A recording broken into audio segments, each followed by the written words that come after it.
Hello and welcome to another Lord of the Rings Rise to War video. I'm the player who plays as the King Under the Mountain, and today I am going to be talking through my season update review, I guess. It's also going to involve a little bit on workshops, which is why we're focusing on a workshop right now.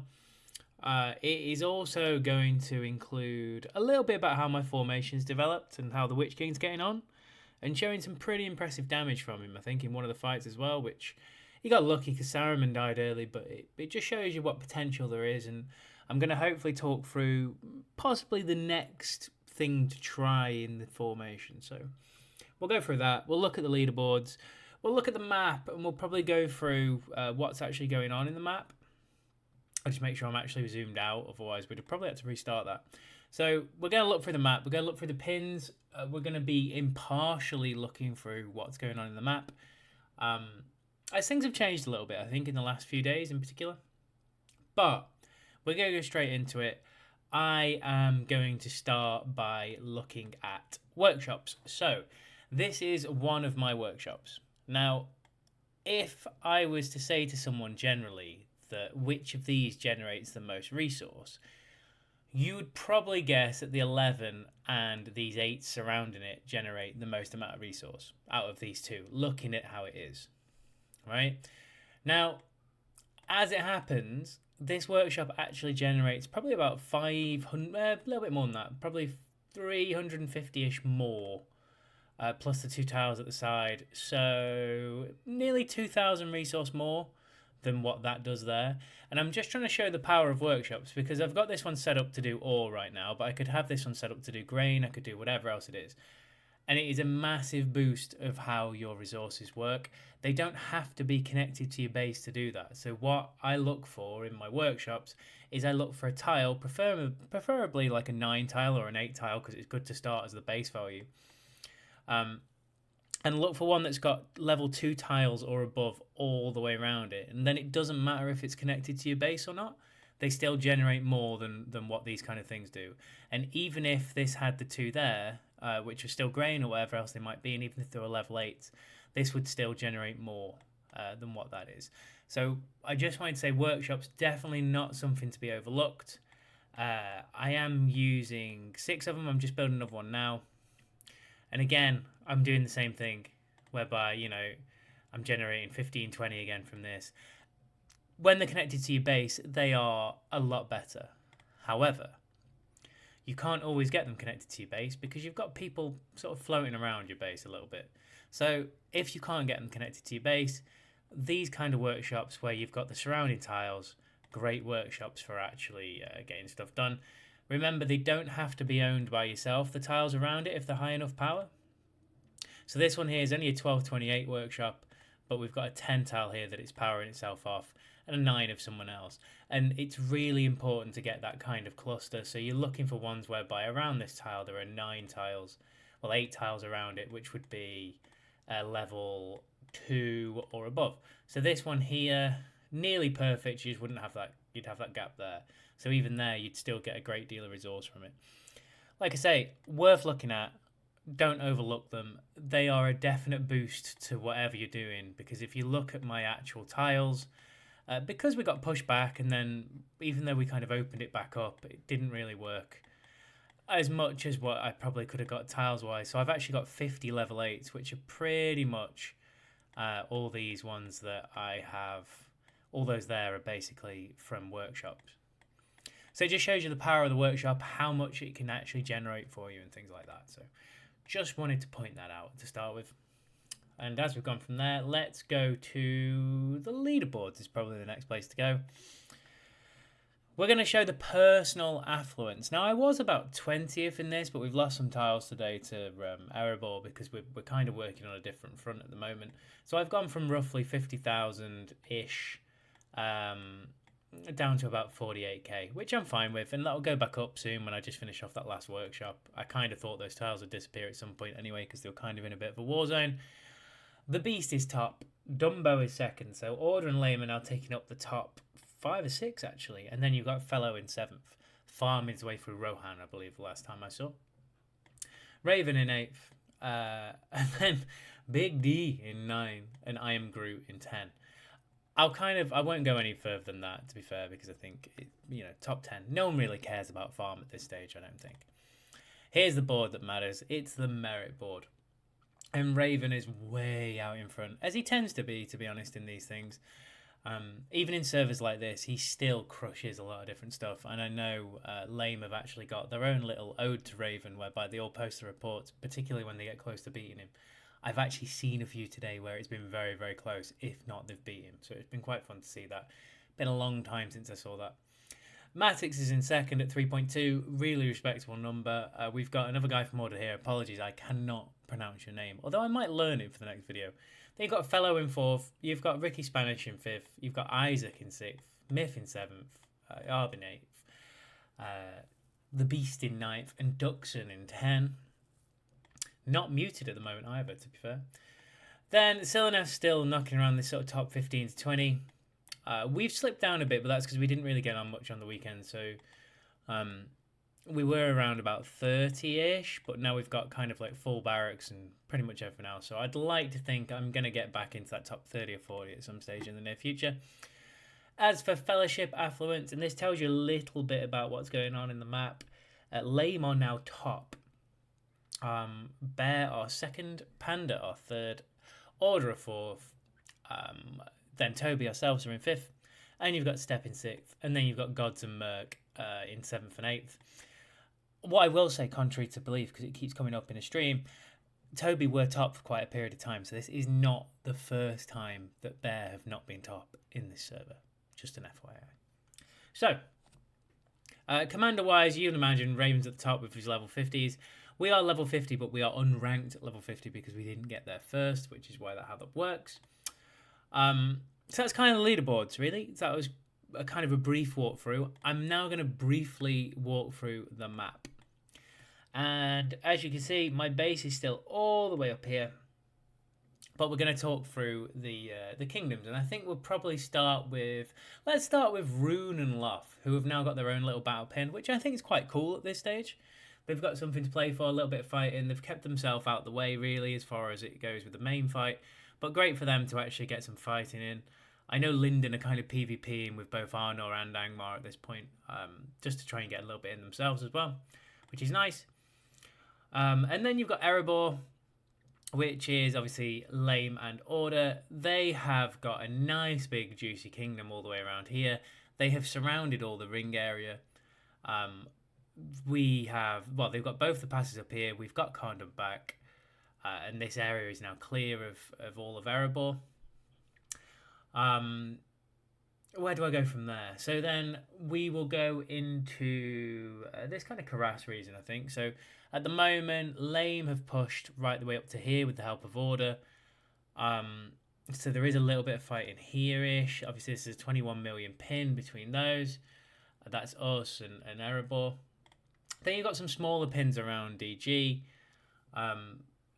Again, Gondor and Erebor, skirmishes I would probably put them at.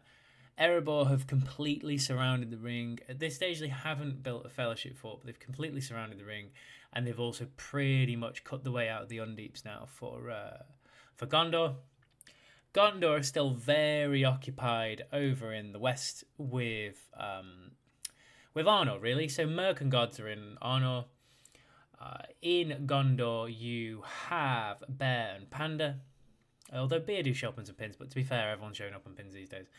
And there's a lot of pins over here. And to not go too far into any diplomacy or anything like that, you'll see there is a 15-day pin here, 16.6 million and 6.4 million deaths.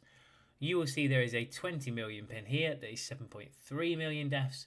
You will also see there is some Toby and Step in there. So at the moment, Angmar have come down this sort of route here and are trying to help push sort of Gondor really back into this kind of region. Honor alongside, obviously trying to help out.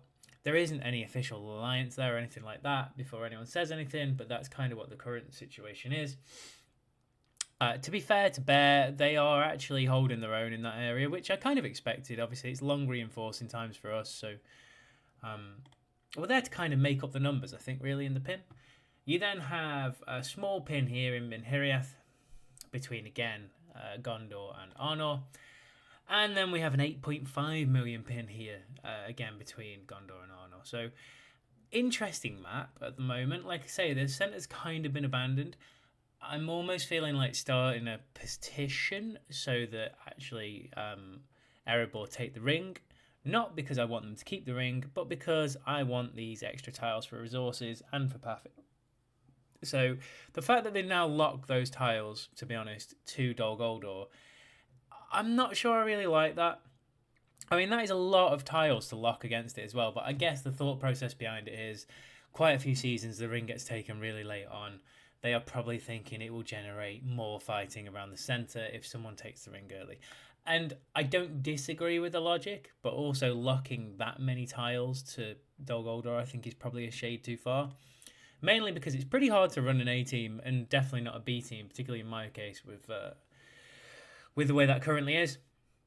Particularly if you're active in servers, it's really difficult. So I'll show you what I've settled on as well as a troop comp on my army in a minute. But at the moment, we are just in the middle of making the gear changes. They are pretty much useless, though, versus Gondor currently. And I assume they'll be very also useless versus Arnor because they're using Woses. And I'll show you my formation against Woses. So the theory behind this isn't going to work unless I also use Woses because the Woses give initiative. So the plan is to try and get Saruman full agility. He is halfway there now. I still need another 2 hammers. The reason for this is I want him faster than Bjorn. I know I've said this a lot of times. I want his skills to go off before Bjorn in case Bjorn maddens him in round 4. If Bjorn maddens him in round 4, you might as well say goodnight to my formation because I haven't got White Council and I haven't got Evade anyway. We've gone through that several billion times, so I'm not going to go too far into it. We then have Shadow's gear is exactly the same. When I get the extra hammer after that, we will be switching this to a might set, and I'm likely to go full attack on Shadow, which I'm not sure how I feel about that, but I'm likely to go for the Berserker's Raiment. My only concern is I need to keep him slower than the Witch King, and also slower than Sauron, because I want the bleed to come out of his normal attacks. From the what are those crazy little goblins called? Spear throwers. They're the ones. So I've actually changed his skill build a little bit here, so he's not gaining initiative, and I'm just totally into Black Númenórean. I'm not a massive fan of being totally into Black Númenórean, but on this particular occasion, it suits what I'm trying to create with the formation, so I'm not too bothered about that. Witch King's still the same. We didn't get any gear really that was useful in the 200 pulls that we did on the Chapter 9 chest for gear. The only thing that really happened was we got an extra refine into this helmet. I might have actually even picked up this helmet, which is quite useful. So that's that. B team still hasn't really come out the box. Scalehelm's kind of leveling up slowly, but we might try something with Scale with sort of like an elf bomb, I'm probably going to call it. Either way, I kill some elves, so I'm quite happy about that. So that's kind of where the gear's at. I don't know if I actually did flick through. Witch King I did flick through. There you go. So yeah. And Sauron I didn't flick through. So Sauron is full agility. And the plan is to make sure in most fights that he goes first, then Witch King goes, and then the enemy goes after that, so that we can actually debuff the maximum amount we can debuff in that time. He is slightly focus built because I quite like the fact that his skills for debuffing scale off the focus. So same as Witch King's scale off command. We're trying to give him the right gear to help with the skills. It's something that I talk about a lot, but I don't know how much people actually do that in reality. So that's why that's at with the gear. And like I said, I did kind of want to keep it fairly brief today. I'm just going to go into a few battle reports, and then that will probably be that's your cracker for today, I think, as they say. So, I'm still running this formation. I am still running the full evil formation. I'm still running no White Council. I am running no evade. Now, what I might try and do next is I may try to do Witch King, Saruman, Sauron, and possibly Gandalf the White. And the reason for that is to try and give me a little bit more protection, a little bit more tankiness. But actually what I'm learning is the Witch King can actually put out some pretty decent damage numbers. So not only will he tank pretty well, he'll also do some pretty consistent damage. So you'll see in a lot of these reports, his damage range seems to go from 60k into the region of 100 if you're lucky. But generally he taps out sort of 70, 80k. There is one fight in here where he does 143k when Saruman dies early, which is pretty cool. So we're going through the gear. And, the people that we're showing here are not slouches. That's a 4 refined Saruman unique. Solid formation. I would say this is before I changed my gear, so I won't have been quick enough to actually go first. I don't know how everyone else feels, but I really dislike what they've currently done with reports. Oh, hello. It works on here. It doesn't work on my phone. So it works on my computer where I can still scroll to the round. If I'm on my phone, it kind of like scrolls. I know some other people had that problem, but God, it's annoying when you're trying to read a battle report. So, Captain Barbosa. Now, I lost this fight. However, I've walked into a counter. I tried to do different things with troops because I was trying to use the tier 2 trolls. I tried to use full smalls to get me some more initiative. Very difficult to run full smalls because if you run into a Bjorn with marauders on them, you may as well concede the fight earlier on and just not bother turning up. So, Barbosa's formation is impressive, however. It's a Z14 Undying with 4 Refine Unique, a Z7 Shadow with 4 Refine Unique, a Z12 Saruman with 4 Refine Unique, and a Z15 Sauron with a 4 Refine Unique. Now, when I look at that, don't consider that too bad, because from a resource point of view, I've not actually been beaten by a great deal, so I'm okay with that. And you'll see from some of these fights, I'm actually okay with a lot of the stuff that I'm losing, because the plan is I'm trying to do as much damage as possible as early as I can. I countered Bjorn with a damage deal here, which is nice, but the rest of the formation Bjorn counters, hence he does massive numbers, which is really irritating. And one of the things about fighting the Lord of the Rings, which is Lame and Order, is they kind of one uses smalls, one uses mediums, so it's very hard to get a counter going if you're fighting them both for a period of time, because they kind of both turn up at the same point. Nice Scalhelm we're about to see here. Again, Witch King, 84k. You'll see he's got spear throwers on him at the moment, and he was doing great damage with spear throwers. Sauron was also doing okay, to be honest. I found really weirdly that Witch King has started out damaging Saruman at points, which I get he's using a tier 4 troop when we got onto the snaggers. And Saruman will be using a tier 2, but not something that I expected. But we'll go through that. So that was Como. Hey. What a beautiful day. Right, has a R12 Sauron. He has an R10 Gandalf the White. He has an R12 Saruman and a Z2 Shadow. So it's kind of a similar style of formation to me.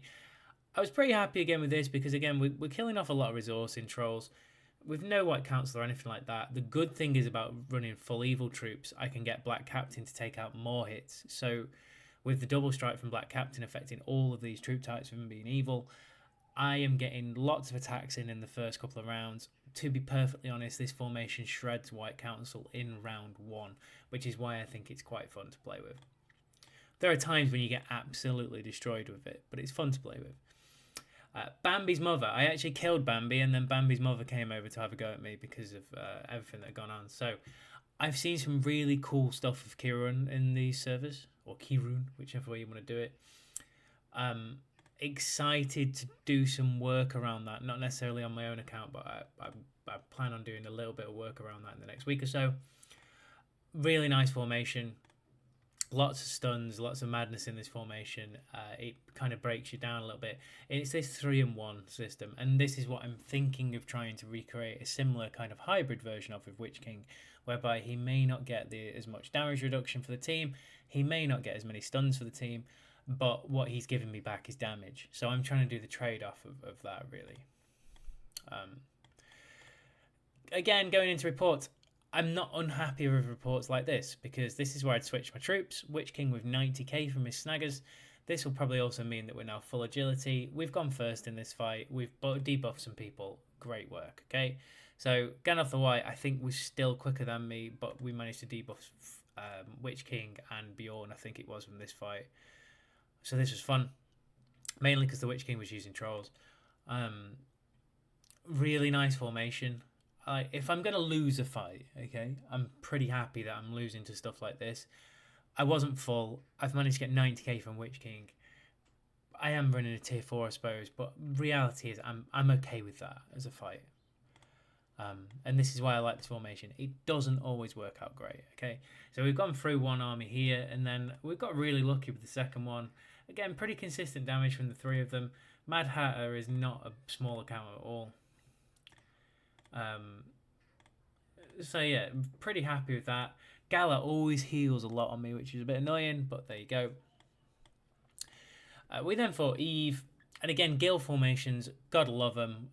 Nice to beat up Gil formations, because once he's gone through the evade, he is giving you not a great deal. Now, I appreciate he's using tier 4 and getting 70k, but this is kind of more of an exception to the rule because it's a Z4 Gil. So this Gil is giving you a little bit back. That said, I don't know. He's dead, so is what it is. But yeah, nice formation again.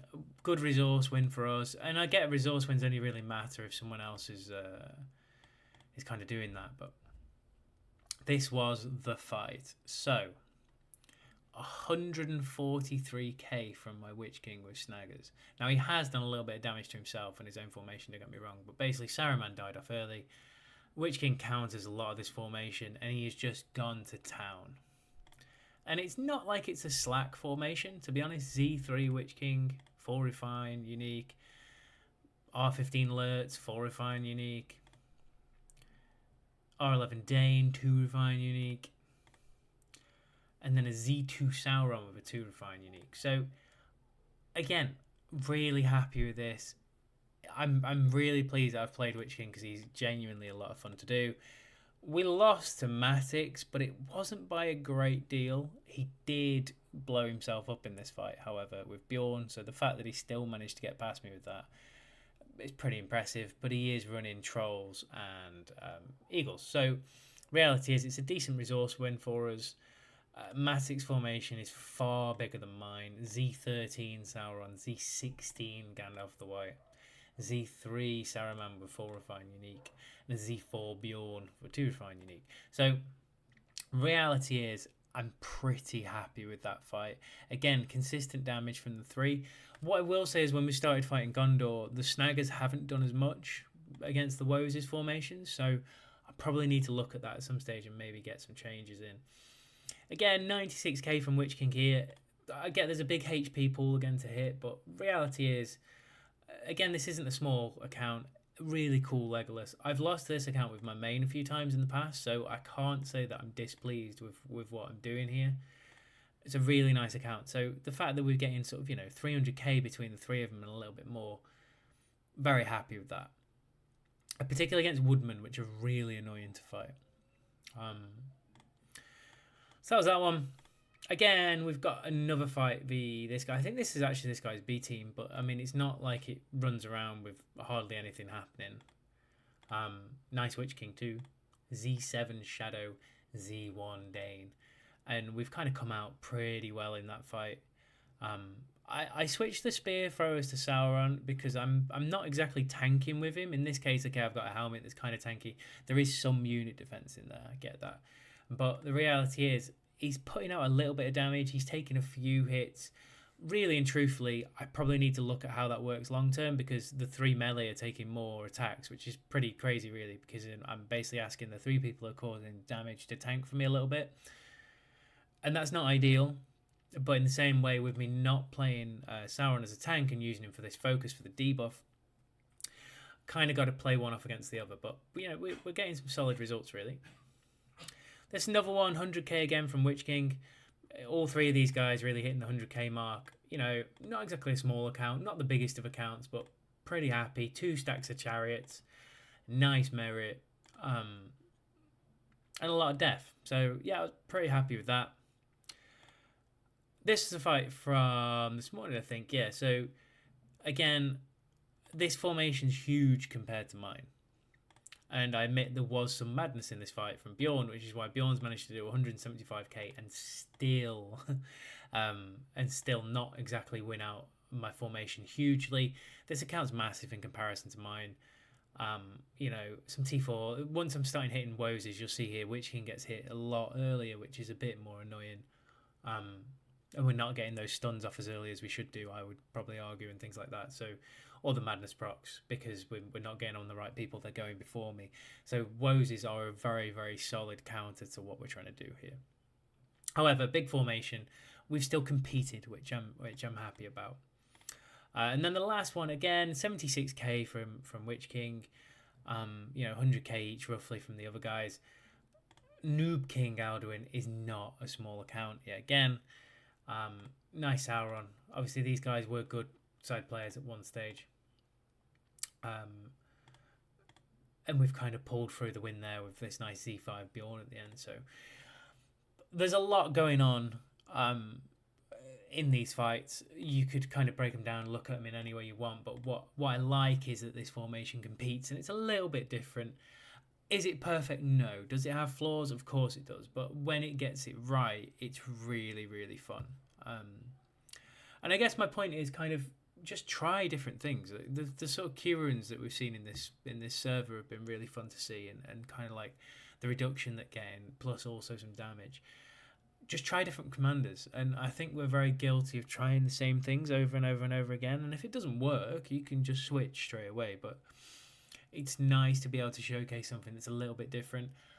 I am looking forward to trying to play Witch King in a 3-1. Obviously, I tried it with Dane with no White Council. It didn't work very well. So I'm hoping by trying it with Saruman with White Council, I can kind of start making that process work a little bit better for us. However, that is pretty much everything I wanted to talk about today. I will probably do another video later in the week. But if in doubt, in the meantime, always follow your nose.